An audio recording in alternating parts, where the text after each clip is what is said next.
Good morning everyone. In today's class we are going to start our new chapter in civics, chapter 3, how the state government works. It means कि कैसे हमारी जो राज्य सरकार है वो प्रॉब्लम आने पर उसे फेस करती है, उसके लिए सॉल्यूशंस निकालती है और उन सॉल्यूशंस के बेस पे कैसे वर्क करती है. In this chapter we discuss a short story based on the role of government. The topic of the story is whose responsibility. इस चैप्टर में हम एक स्टोरी डिस्कस करने वाले हैं, छोटी सी स्टोरी जो गवर्नमेंट के रोल को हमें बताएगी. और जो टॉपिक है उस स्टोरी का वो है हुज रिस्पॉन्सिबिलिटी, मतलब किसकी जिम्मेदारी है इन प्रॉब्लम्स को सॉल्व करने में. Okay. In this chapter, two girls in school are discussing the problem that arise in the state of Patalpuram after reading the newspaper. The problem was shortage of water in villages and towns, and how people are suffering from diarrhea. After discussing, on returning from school, they found that a crowd has gathered in the market and the opposition leader was blaming the ruling government and MLA. He said that our MLA must be responsible for this and he have to look on the present situation and have to consult to the health department. इस chapter में जो story है उसमें जो girls हैं वो अपने school में हैं. उन्होंने न्यूज़पेपर की एक रीडिंग पढ़ी और उन्होंने देखा कि उनकी जो स्टेट है उसमें वाटर की शॉर्टेज हो रही है, जिसकी वजह से जो लोग हैं वो पानी के लिए क्या कर रहे हैं, बहुत लॉन्ग डिस्टेंस ट्रैवल कर रहे हैं. एंड लोग जो हैं, बच्चे जो हैं स्पेशली, वो डायरिया से क्या कर रहे हैं, सफ़र कर रहे हैं. और एक दिन में 10 to 12 लोगों की जान जाती जा रही है.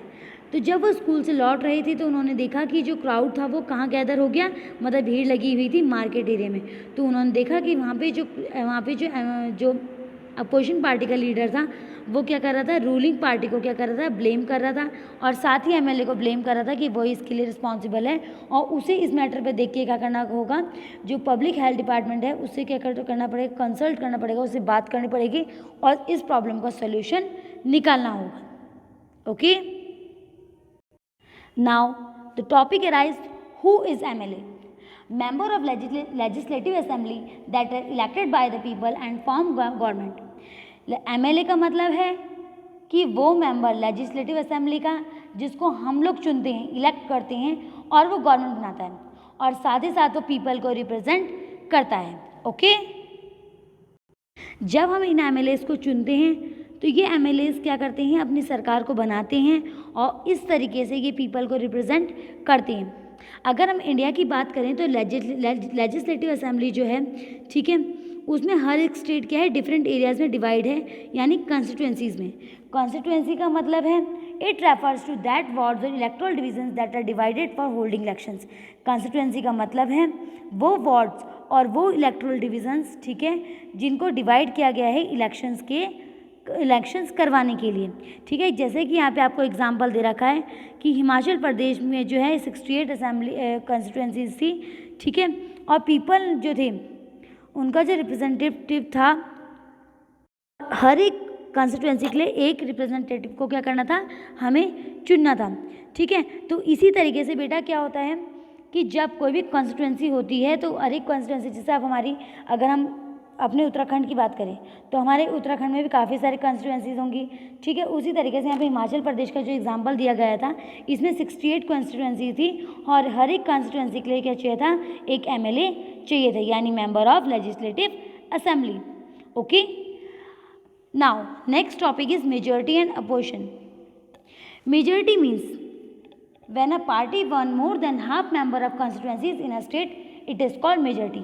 जब कोई पार्टी क्या करती है, ज़्यादा से ज़्यादा एमएलए, ज़्यादा से ज़्यादा कंस्टिट्यूएंसी को जीत लेती है, ठीक है, तो उसे हम क्या बोलते हैं, मेजॉरिटी बोलते हैं. Okay. Next is opposition. It refers to the group of members who oppose the ruling party.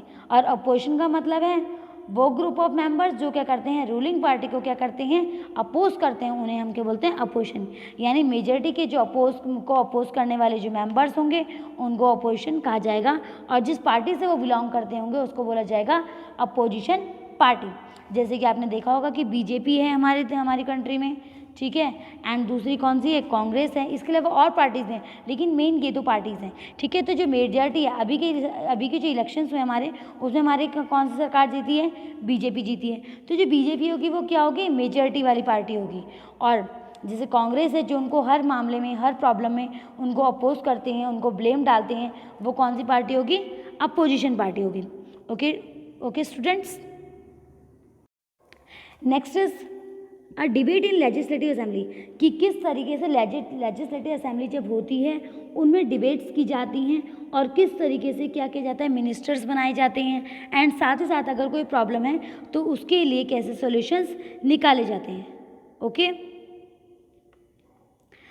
Next topic is working of government, कि कैसे हमारी जो गवर्नमेंट है वो वर्क करती है। जो लेजिस्लेटिव असेंबली है सिर्फ प्लेस नहीं है जहाँ पे हम अपने ओपिनियंस को एक्सप्रेस कर सकते हैं, वहाँ पे जो गवर्नमेंट है वो एक्शन लेती है और डिमांड करती है, ठीक है। आपने देखा होगा कि कई बार क्या होता है, अगर कोई प्रॉब्लम आ रही है, ठीक है, तो गवर्नमेंट उसे खुद ब खुद सॉल्व तो नहीं करती ना, वो क्या करती है, फर्स्ट जो वो काम करती है, पहले वो डिस्कस करती है लेजिस्लेटिव असेंबली में कि किस तरीके से ये प्रॉब्लम सॉल्व की जाए डिबेट्स के through. After that they organise a press conference, उसके बाद वो प्रेस कॉन्फ्रेंस को ऑर्गेनाइज करते हैं। उस प्रेस कॉन्फ्रेंस में हम क्या करते हैं, जो प्रॉब्लम आ रही है उसका जो मिनिस्टर होगा उससे कंसल्ट करते हैं, उससे बात करते हैं, ठीक है। इस प्रेस कॉन्फ्रेंस में ये भी बताया जाता है कि जो प्रेजेंट जो प्रॉब्लम चल रही है उस पर उन्होंने किस तरीके से वर्क किया है और अब वो किस डिपार्टमेंट को ये काम सौंपने वाले हैं कि किस तरीके से ये प्रॉब्लम सॉल्व होगी। जैसे यहाँ पे आपको विलेज पटलपुरम के बारे में बताया गया था, ये जो प्रेस कॉन्फ्रेंस कराई जाती है इसमें मेन जो रोल होता है वो किसका होता है, चीफ मिनिस्टर का, ठीक है। चीफ मिनिस्टर अपना डिसाइड करता है, उसके बाद वो प्रेस कॉन्फ्रेंस को ऑर्गेनाइज करता है, ठीक है। जो रिपोर्टर्स होते हैं, न्यूज़ चैनल वाले होते हैं, वो उनसे क्वेश्चंस पूछते हैं कि आपने जो प्रॉब्लम थी उसको किस तरीके से क्या करा, सॉल्व करा। तो वो अपने तरीके बताते हैं कि उन्होंने किस तरीके से सॉल्व करा, और वो ये भी बताते हैं कि वो किस तरीके से वो अलग अलग जगह गए और उन्होंने विजिट करके ये सब प्रॉब्लम सॉल्व करी। अगर हम विलेज पटलपुरम की बात करें, जो कि उस स्टोरी में बताया गया था, पहले वाली स्टोरी में बताया गया था, तो उसमें क्या हुआ कि जो चीफ मिनिस्टर था, जो हेल्थ मिनिस्टर था, उन्होंने क्या करा, वो पटलपुरम के डिस्ट्रिक्ट में गए। उन्होंने वहाँ जाके उन फैमिलीज़ से मिले जिन्होंने अपने रिलेटिव्स को खो दिया था, साथ ही साथ वो हॉस्पिटल्स भी गए और उन्होंने उसके बाद एक कंपनसेशन अनाउंस करी जिसमें उन लोगों को क्या दिया गया, थोड़ा मनी दी गई, एंड साथ ही साथ उन्होंने क्या करा, उन्होंने बोला कि हम जो आपकी जो प्रॉब्लम ये सैनिटेशन की, जो वाटर, क्लीन ड्रिंकिंग वाटर की, ये जो आपकी कमियां हैं, ये जो लैक है आपकी स्टेट्स में, आपकी जगहों पे, आपके एरियाज़ में, उनको हम सॉल्व करेंगे। इसके लिए उन्होंने क्या करा, पब्लिक वर्क डिपार्टमेंट के पास गए, हेल्थ डिपार्टमेंट से कंसल्ट किया और इस प्रॉब्लम को सॉल्व किया। अब आपने जैसे इस पूरी प्रॉब्लम में देखा कि कैसे जो पटलपुरम के लोग थे, ठीक है, पटलपुरम की जो सरकार थी, उन्होंने जिस तरीके से स्टेप्स लिए, ठीक है, उन्होंने किस तरीके से स्टेप्स लिए और कैसे प्रॉब्लम को सॉल्व किया।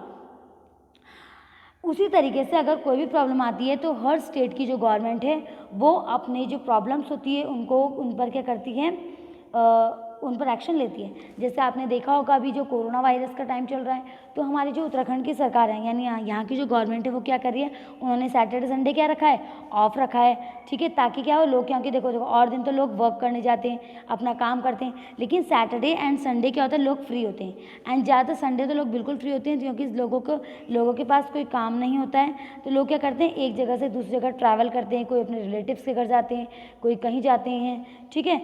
तो इसीलिए उन्होंने सैटरडे संडे ऑफ करा। तो ये एक मतलब अच्छा कदम था जो हमारे जो मिनिस्टर हैं उन्होंने हमारे लिए उठाया, ताकि हम क्या कर सकें, हम कैसे रह सकें, हम जैसे कोरोना जैसी जो ये जो पैंडेमिक है उसमें हम क्या कर सकें, खुद को बचा सकें। ओके, एक क्वेश्चन अराइज होता है कि जो एमएलएज होते हैं, कुछ एमएलएज होते हैं वो मिनिस्टर कैसे बनते हैं, ठीक है। जब ज़्यादा से ज़्यादा कैंडिडेट ये चाहेंगे कि जो एक कैंडिडेट है पर्टिकुलर एक कैंडिडेट है, ज़्यादा से ज़्यादा लोग उसे वोट देंगे, मतलब वहाँ के जो कैंडिडेट जो एमएलएज हैं वो ज़्यादा से ज़्यादा उसको वोट देंगे, बोलेंगे कि हाँ इसे मिनिस्टर बनाओ, तब जाके कोई भी जो पर्सन है जो एलिजिबल है, जिसमें सारी क्वालिटीज़ है चीफ मिनिस्टर बनने की, उसको बनाया जाता है। Okay, now next is a wallpaper project.